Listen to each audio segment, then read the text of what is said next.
Abilities like Matthew's might come in very handy in our line of work. That's true. Ira agrees. As a matter of fact, he's becoming a little insecure about his job. But look at this.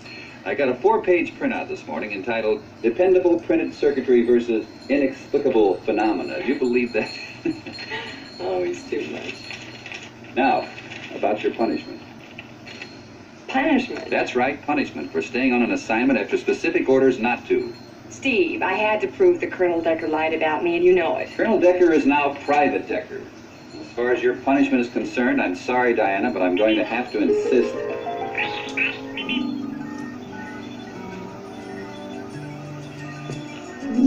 that you take a real vacation. Plane tickets. Steve Trevor saying going puts on a real vacation? They have the time of your life. Steve, I don't want to Go. Well, there's no suntan lotion in here, and I burn very bad. That's true. She has to bring suntan. She can have suntan lotion. I don't have anything to read. Some books to read. No books.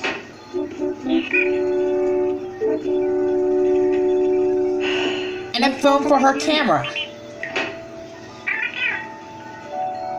And there's one vehicle that can be Well, you want to go with me? on a big real vacation. The all-new Chevrolet Corvette.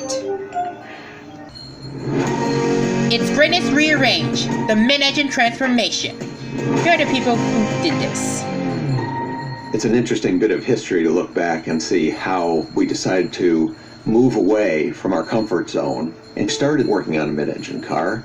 I think a lot of the leadership thought we want to go to mid-engine because it's cool, you know, because most exotic sports cars in the world were mid-engine, but actually we were doing it because we felt like we were reaching the limit of our performance capability in the architectures that we had, and so we had to do something to move that forward.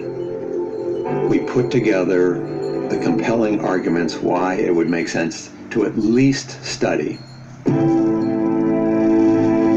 We ended up presenting to a lot of top leadership to get a critical mass of them on board to say, you know what, these guys might be onto something. When I first heard that they were going to make the new Corvette mid-engine, really it was a game changer. The easiest way to describe it in a single word would be frightening. It's a daunting responsibility. We've had such success, and here we are making this fundamental shift in the car that if we don't do right, we potentially do something terrible to this great legacy of a brand. We're bordering on 70 years of this vehicle. So you have this lineage to it that you have to maintain, but you also have to be willing to grow and take it further. From a design standpoint, the vehicle had to be incredibly beautiful, and at the end of the day, when you step back and look at it, it has to say Corvette. Everything's backwards on a mid-engine car. You can't move one thing in the inside of the car without affecting a whole bunch of other things. When you put the engine in the back, and you actually want to think about moving stuff forward. So to get the right amount of weight on the front, you actually have to move those front wheels rearward. From the driver's perspective, having less weight on the front wheels means you need less boost in the steering, which means more tactile feedback, so more direct steering. You're not sitting out in the periphery and the car rotates about a point distant from you. The car is rotating about you, and that's a very different driving experience. With the mid-engine attributes, you'd have the rear weight bias from the engine for better acceleration, performance, and track times, as well as the low forward cowl for excellent visibility, and the lighter front, which really makes the car fun to drive. That helps for driver confidence. It helps to get the car around the track safer and faster. Corvette prides itself on being a very light, very stiff vehicle, and we from the beginning said we want to take the Corvette formula and apply all that goodness to a mid-engine architecture. We didn't want to fall into the trap where the car gets hard to drive, and that's been the problem we've been working to solve for the last 14 years.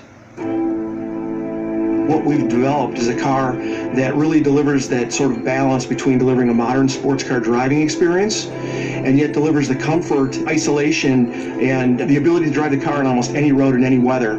When we finally got to the track, I just burst out laughing because it was like, oh my God, that's what we wanted. You come into corner, you hard brake, you whip the wheel around, it turns on a dime, and then you can get right on the gas, and it's just so easy to drive.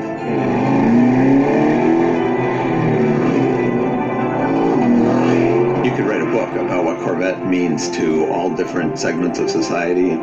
Corvette is an emotional driving experience. No matter who you are in life, when you get into a Corvette, you're a superhero.